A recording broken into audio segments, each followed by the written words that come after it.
we up to today? Well, this is a quick video, or at least it should be. We've got this little device that has been in my care for about 30 years now. Been in my possession for about half of that. This is where I teach you guys how I learnt to type. One of the things everybody's really critical of with me is how I bash the keyboards so hard when I'm typing and how I make so much noise. Well, that's because I worked on a mechanical typewriter that actually requires a lot of key travel and a lot of force. This is the exact typewriter that I learnt to type in, and it needs a few little bits and pieces fixed on it. Although not much, it's still largely functional. And we need to try and wind some of this ribbon through. I don't know how good this ribbon's going to be. It's been in storage for at least 15, probably 20 years at this point. So we're going to load up a sheet of paper and see how this works. Luckily, I happen to have a sheet of paper right here, and we have our margins set here with these little stoppers that you can move around. I'll explain some of the differences between all of this. Now we need to lift this bar up, put our paper down there. Right, now this is why you get what's called a carriage return, or why in ASCII you find that the enter key is listed as CR. When you hit space, it moves this bar all the way along. This is how you achieve a space bar in a typewriter, and it goes ding to tell you you're at your margins, and then it's going to stop. Now if you hit carriage return, it returns the whole thing all the way back in one go. That's your carriage return.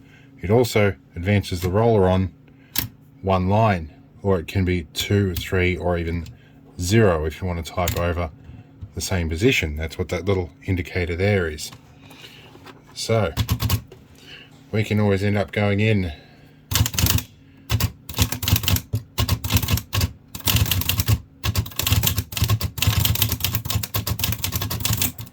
and this is why I had to start typing slowly when I first started typing. Because if you go too quick on a typewriter, the keys don't have enough time to return to their original position before the next one comes up to strike it. So I'm also noticing when I'm typing here that this mechanism is not raising the ribbon to the correct height to actually meet with a key. So that is a problem as well. That's one thing that will need to be fixed with this. But also this explains a number of reasons. There is a little bit here which we're going to fix very quickly with a screwdriver. But a lot of people do criticize me for being very heavy on keyboards. This is one of the reasons why I learnt to type on something where you actually needed to be fairly heavy on it to actually make it function. And that screwdriver is actually a tiny bit too big. But yes, this is an Olivetti. My mother actually had a mechanical typewriter that was an electromechanical. So you would type in the line by line. So you type in one line, and as you hit carriage return or enter, it would actually mechanically and electrically type that row in. I think it was a golf ball typewriter, electrical golf ball typewriter. Anyway, that would type in one row at a time, and then it would ask you for the next one, and it gave you the ability to make corrections per line, which was nice.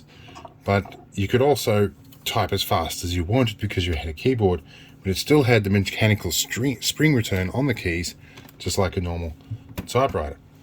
Now when you see a keyboard and you see shift, what shift actually does is shifts this whole carriage up and down, because on the top of each of these keys here you can see, I don't know if you can see, let's switch to a higher zoom. Right, we'll switch to 10 times zoom here, and you can see if I pick one of these keys up, you can see there's actually 2 letters on each key, and the case is different.